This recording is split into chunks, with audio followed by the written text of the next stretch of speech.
This is my boss. He has a PlayStation 3, but he said offhand in the past that there's no way that he's interested in a PlayStation 4. He's not going to get a PlayStation 4 years to come. He's, hardly touches his PlayStation 3. He doesn't play games that often, okay? But while in one of the electronic stores in Japan, he came back with this flyer for the Order 1886, okay? The exclusive for the PlayStation 4. I'm going to tell you guys about what he said at the end of this video. But before I do, I started, thinking about exclusives and how important are exclusives, and do exclusives really sell consoles? Do they sell a lot of consoles? Are exclusives important to you? For those of you guys out there that bought the Xbox One or the PlayStation 4 or both, was the tipping point, was a big majority of the reason for you purchasing that console or those consoles because of exclusives? I definitely am curious in the comment section below. And not too long ago I did a top 10 list for the best-selling games on the PlayStation 4, and there's actually been an update since then. And I wanted to talk about exclusives and just quickly go over the top 10 selling games, and I found something really, really interesting. Take a look here at the top 10 selling Wii U games, okay? If you noticed, all of these games you cannot find except for on the Wii U. Now, granted, I would say maybe Zelda, The Wind Waker is exclusive. It is the HD version. You can only get it on the Wii U, but technically, I wouldn't really say it's an exclusive because you can also play it on the GameCube. But anyway, pretty much it's every single game, even the top 12 or 13 are games you can only get on the Wii U, which I found is very impressive. But seeing that, you're like, oh, exclusives are so important. Exclusives sell consoles. But the Wii U is in dead last. Okay, let's move on now to the Xbox One.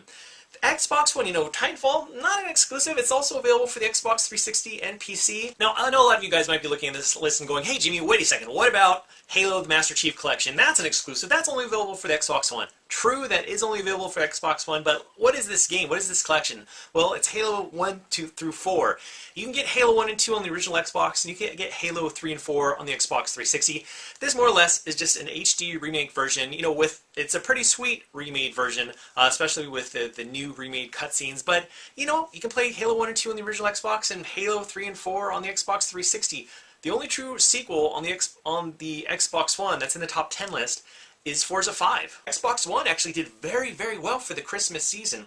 We can talk a little bit more about the Xbox One after the PlayStation 4. The PlayStation 4, let's take a look at the top 10 selling games. Not a single exclusive in the top 10 selling games for the PlayStation 4. The PlayStation 4 is the best-selling console by far right now. They just recently announced on how it sold 18.5 million consoles. You'd think, like, oh man, PlayStation 4, it must have tons of exclusives, and these exclusives must sell like crazy. Not really the case. PlayStation 4 does have good exclusives, but for one reason or another, games like Infamous Second Son haven't cracked the top 10 list. Gamers are buying Call of Duty and FIFA, okay? I know a lot of people play Call of Duty and FIFA, that's great.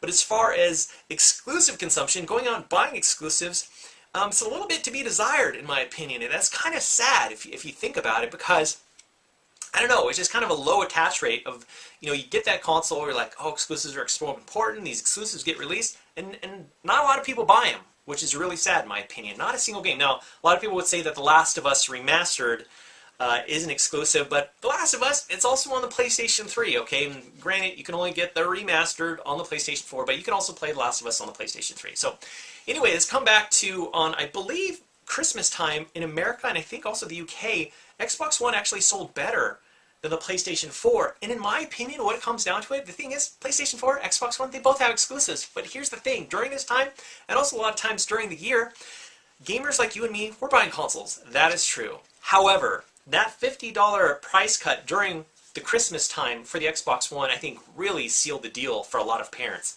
and a lot of grandparents. Oftentimes, it really isn't about the exclusives for a lot of these people. It's about what's cheaper, what's convenient. And I feel that's what the case was with the Xbox One and why it sold better. They were probably neck and neck, but what did it was that $50 price cut. They're like, you know what?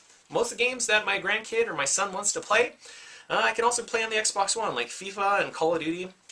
Anyway, guys, let me know your thoughts in the section below on exclusives and how important they are to you, and your thoughts about, there being no real exclusives in the top 10 selling game for the PlayStation 4. 2015 is going to be a great year for the PS4. There's going to be some great exclusives, but are they going to crack the top 10 list? We'll have to wait and see on that. But anyway, back to the flyer that my boss saw. I showed him some gameplay for the Order 1886, And he thought it was a cutscene at first, like some of the shooting. And you know what? Our conversation he had, he's like, man, I'm going to have to think of a way to tell my wife that I really need to get a PlayStation 4. You know, it's exclusives like this that Sony is really, really hoping will sell consoles. It's very competitive out there. There's a lot of great games out for the Wii U, Xbox One, and PS4. And a lot of gamers or consumers, they aren't sure which console to buy. And a lot of consumers out there, they're not going to be buying 20 or 30 games. It might be only buying like, a half dozen games, in the next few years. It's going to be really interesting to see how these exclusives kind of tip the scales for some of these consumers and some of these gamers. Anyway, guys, as always, thank you so much for watching. I'll talk to you later.